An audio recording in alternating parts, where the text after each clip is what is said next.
Hello, so my name is Lola and I'm a History and International Relations student here at King's College London. I recently participated in the GenZs internship and today I'll give you a quick overview of my background, my motivations for choosing the internship and an insight into my article on Colombia. So I grew up in North Yorkshire, which is a rural part of northern England, but both my parents are French. So having a constant comparison of cultures between France and England, obviously, made me quite interested in understanding how communities develop and the relationship between history and cultures, particularly how they vary between countries. So this is what led me to the degree that I'm currently studying in history and international relations. My interest in Latin American history developed more recently while I was studying in Northern California at UC Davis last semester. There was a strong focus on American history and in particular looking at the close relationship between California and Latin America in terms of immigration. Given that Latinos constitute about 40% of California's population, understanding this political dynamic significantly shaped my perspective. So while I was there, I also took classes in the US-Mexico border, Brazilian history and human rights in Latin America, which really made me become interested in understanding the history and politics of the region as a whole. For my article, Beyond the Ceasefire, Colombia's Journey Towards Lasting Peace, I wanted to provide an overview of Colombia's history for those like me who were unfamiliar with it before researching. But first, I'm just going to share a bit about why I chose to internship with GenZs. So I found this internship through the War Studies department at my uni, and I saw it as a valuable opportunity to understand the differences between academic and journalistic writing. Throughout the internship, we created an article, an infographic, and a podcast. Each required a departure from academic essays, obviously, which I'm used to. BGs also encouraged us to complete a formal journalism certificate online and use AI generated images for our articles. These components were entirely new to me and I found them very useful, definitely something that I'll use in the future.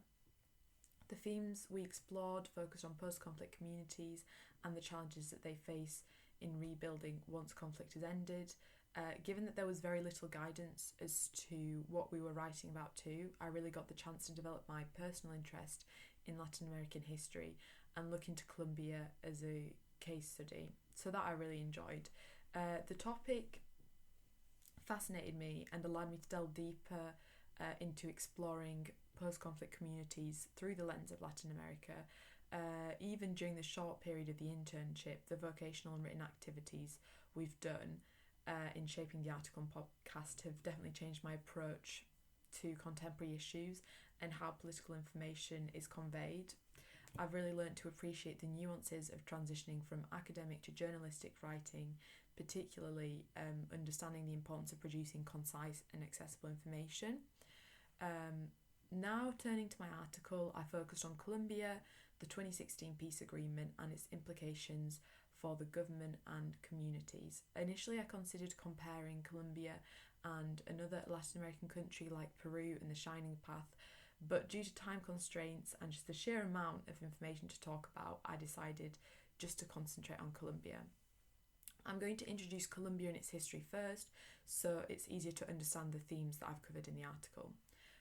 Colombia is a country that's experienced a series of almost consecutive conflicts since its independence. In the 19th century alone, for example, there were 9 wars in Colombia, most of which were internal. So understanding how peace building and the concept of peace is shaped in a society constantly experiencing war is very unique, especially when you compare it to countries like England that have a long history of formally ingrained peace treaties and no recent domestic conflicts.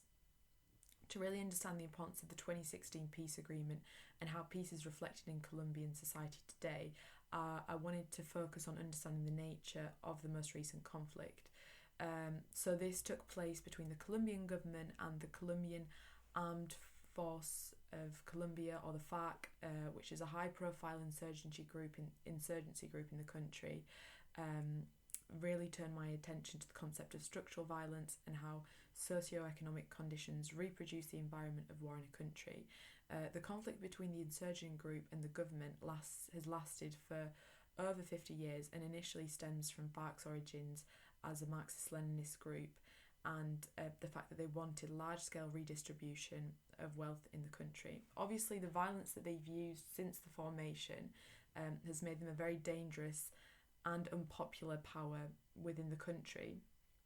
So linking back to post-conflict communities, the signing of the bilateral ceasefire between FARC and the government in 2016 was truly groundbreaking, and I wanted to understand what more was still to do in Colombia for it no longer to be seen as the most dangerous country in the world in terms of human rights.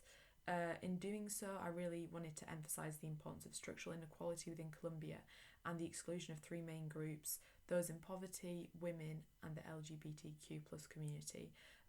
Not to take away, obviously, the importance of the peace agreement in 2016, but I hope that my analysis really helps understand the close relationship between poverty and the radicalisation of insurgent groups like FARC as part of a larger societal issue which needs to be addressed.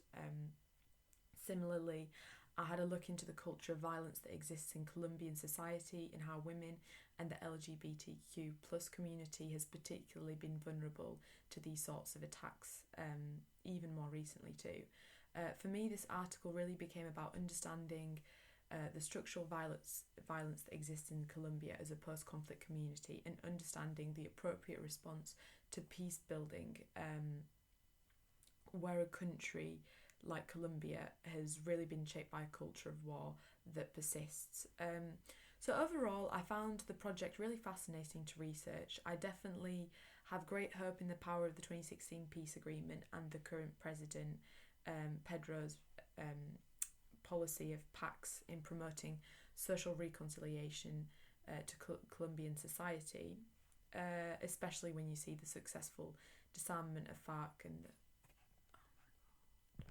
with the registered arms. So anyway, I hope that you enjoyed the podcast and you got a bit of an insight into the internship, me personally, and my topic. So thank you for listening.